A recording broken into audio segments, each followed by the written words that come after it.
before you started speaking. You already spoke Brian Lara being ahead of the time to use the data, but I want you to give us a name from current cricketers, one name who is brilliant in using data. And my follow-up question, does depending on data sometimes backfires?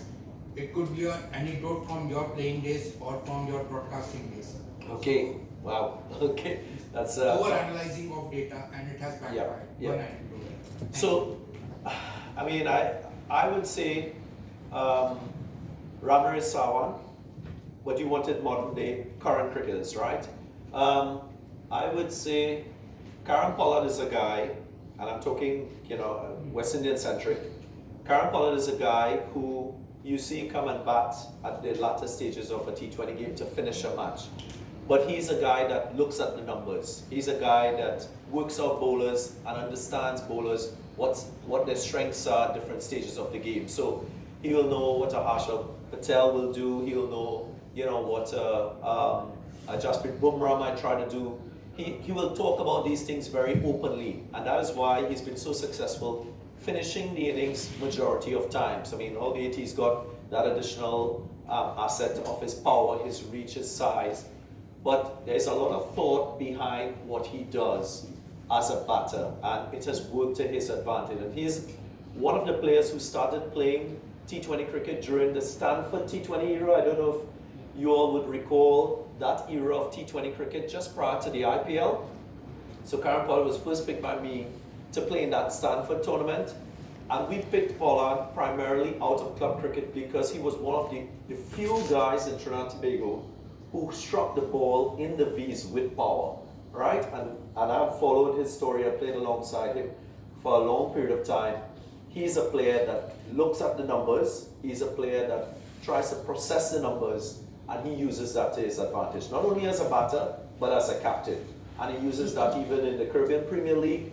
That's a major part of what he does as a player. You mightn't see it in terms of his role that he plays in T20 cricket, but it's very much a central part of his preparation as a captain and as a batter.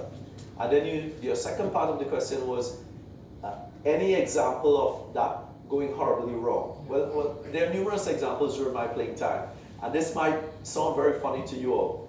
So, Patrick spoke about part of my era being in the 90s. So I played in a West Indian side where we had Sir Kirkley Ambrose, Courtney Walsh, legends of West Indian cricket, legends of world cricket. A lot of our planning and preparation for Test match cricket back then hinged on sense of recall. So we would sit around planning for England, talking about Graham Thorpe, right? And Sir Kirkley Ambrose would be talking about Graham Thorpe and what he did against him in a county match. Mind you, that was 2 years ago he played against this guy, and we were still using that piece of information to bowl to Graham Thorpe. And I just want to share with you, back then Thorpe had a little bit of an issue with the ball going away from him, being caught as a lefty down in the corridor, and we labored as a team to get him out there. Mind you, that became one of his strengths, but we were not able to kind of track that because the data just wasn't available. And then we never interfaced with players as players interface with international players now. So with the franchise cricket, you have international players playing in the same dressing room with each other. So you understand players much better than yesteryear. So that is an example where the data that we had with minimal information was used in a wrong way, and we suffered the consequences of it.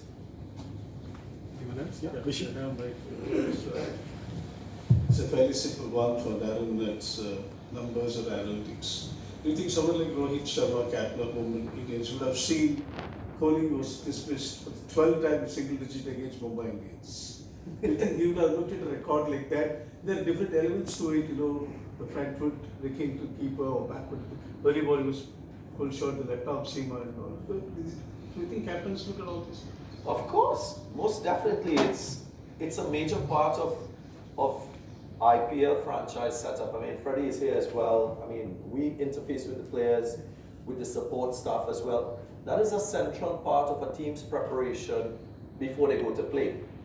How that information is shared and how it's circulated is individual to that franchise. So a coach like Stephen Fleming, he will take all the information, crunch the numbers. MS Dhoni just the other day spoke about his decision-making process and the fact that it's done in a collective manner within his team. In a Chennai Super Kings setup, that information is not shared to everyone because the coach, the head coach, Stephen Fleming, he speaks about decluttering a player's mind, allowing these players to play with the freedom of not worrying about numbers and what has gone before, enjoying their cricket and keeping their mind focused on watching the ball and executing their skills. It's a very similar conversation I had 2 days ago with Hardik Pandya. So I was in Gujarat Titans team space. They have that in Ahmedabad in their team hotel. And I felt like I was in a social setting where, you know, there wasn't a professional sort of, or a stern professional objective for the people in that room.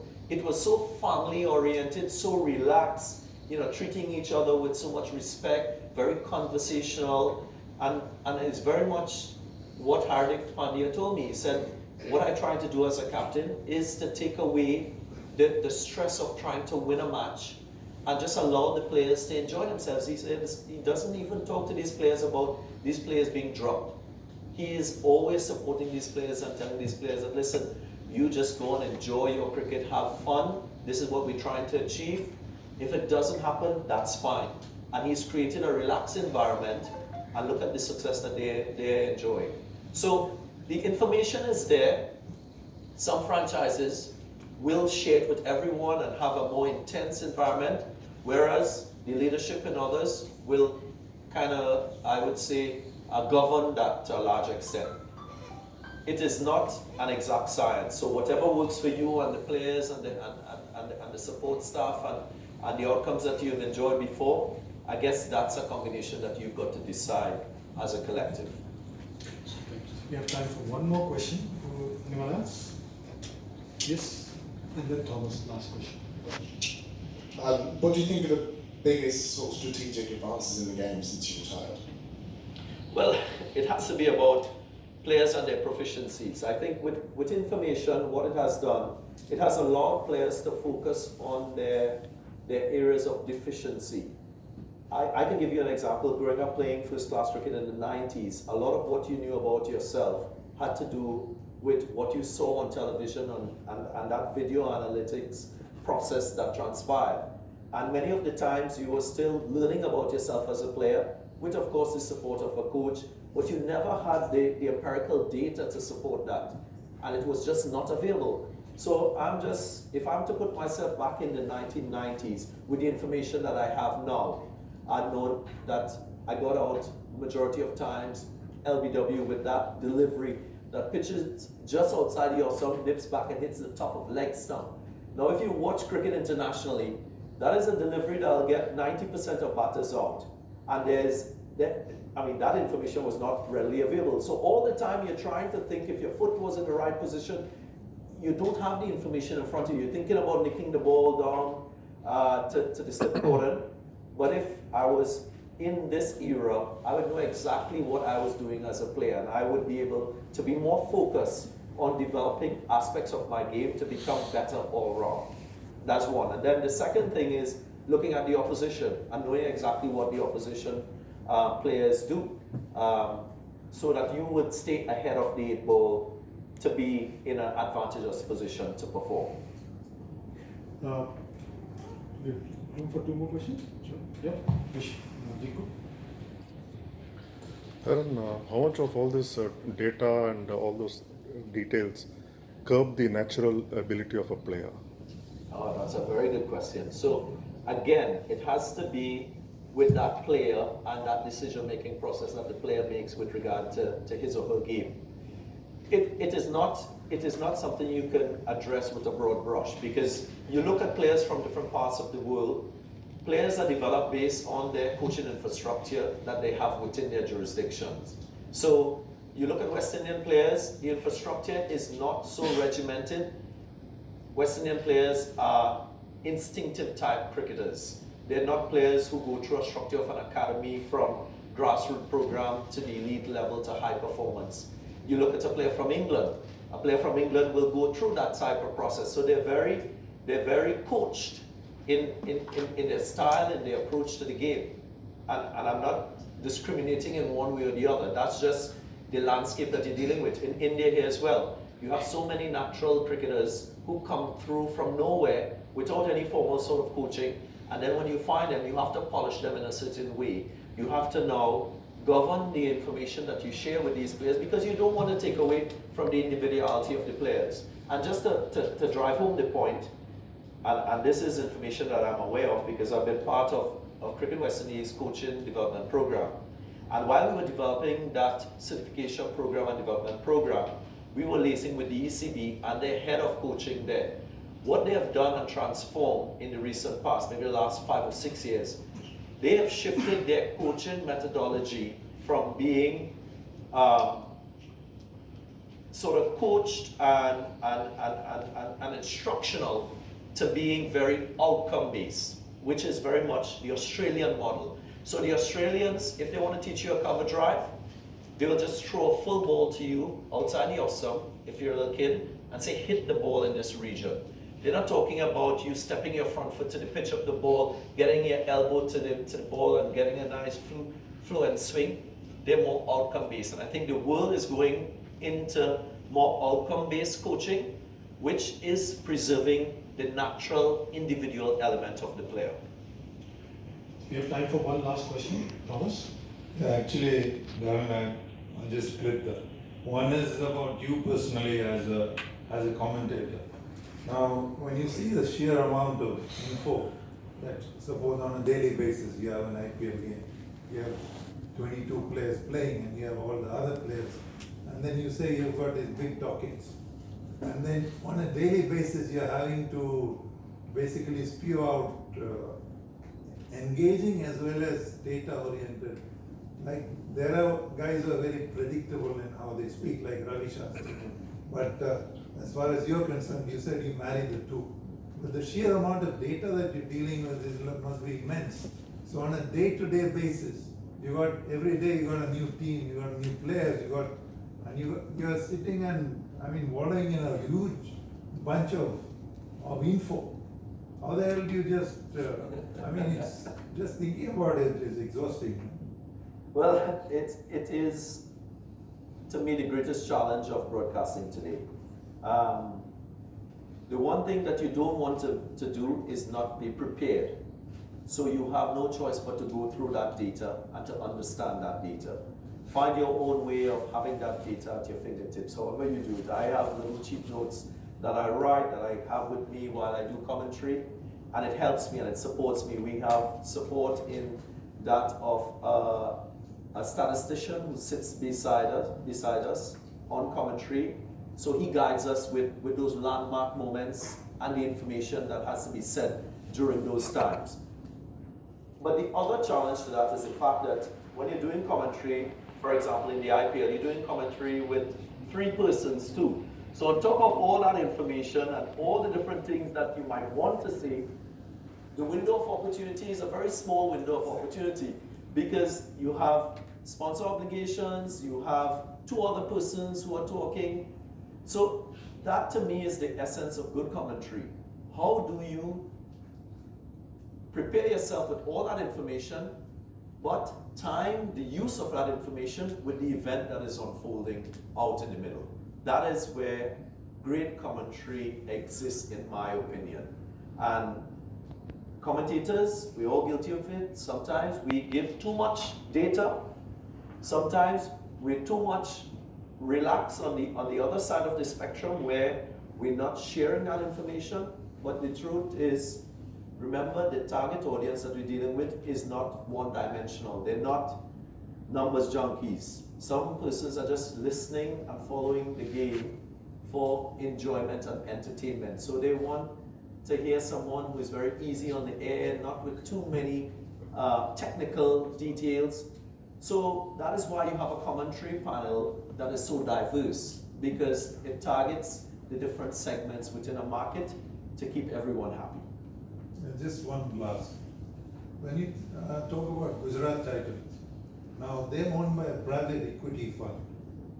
Those guys are numbers, this and all, and it's quite interesting. You say that the atmosphere in the team is this family thing. It goes against everything you associate with a private equity kind of player, as an owner. Yep. So how did that? So I'm saying that is what works for them. It's a style of leadership, very similar to MS Dhoni. I know from doing Bravo Day, MS Dhoni is not a keen fan of team meetings. Players and Stephen Fleming will have pockets where they discuss the strategies, but MS Dhoni is a leader that is very instinctive. He will go according to his gut feeling at times. He will also use the analytics that is available to him, but he strikes a balance, maybe more his individual decision making as against the numbers and that guiding force. So there's no black or white situation in this whole dynamic of sport. That's why we love it, that's why we follow it. It keeps us on our toes all the time.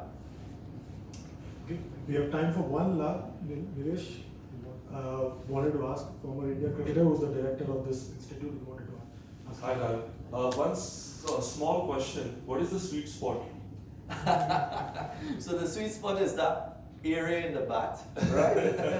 Because the ball 5.5 hasn't changed, the bat size hasn't changed, Correct. and the dynamics have changed. So where is the sweet spot? So it's the entire bat now, if you want to say it like that. But I mean, just like everything else, I mean, proficiencies, you're seeing that plenty across this IPL.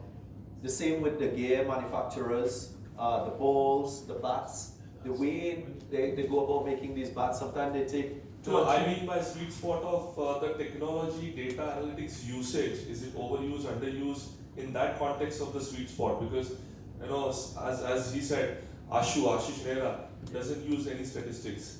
MS doesn't believe in using it. Stephen Fleming uses it a lot.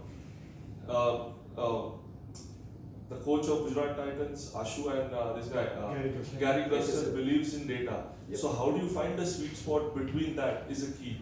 And that's, as a player, I'm really trying to understand, picking your brains, where do you find the sweet spot? I guess, like I say, it has to do with the way you were brought up and what has worked for you in the past as well, right? Leadership is so diverse, and the same applies with data. You have to be a strong believer in it. You have to also have testimony that it works before you can be sold on it. And again, it's a work in progress. I mean, teach their own. I believe teach their own. But one thing for sure, if the coach and the captain is not using it, I bet you many players in that team are using it. I know that they're using it, but I'm just saying that dependency of data has double-edged sword. Correct. It's an correct. advantage. Correct. Some players still believe in not be Correct. dependent on it. Yep. Thanks a lot, everybody.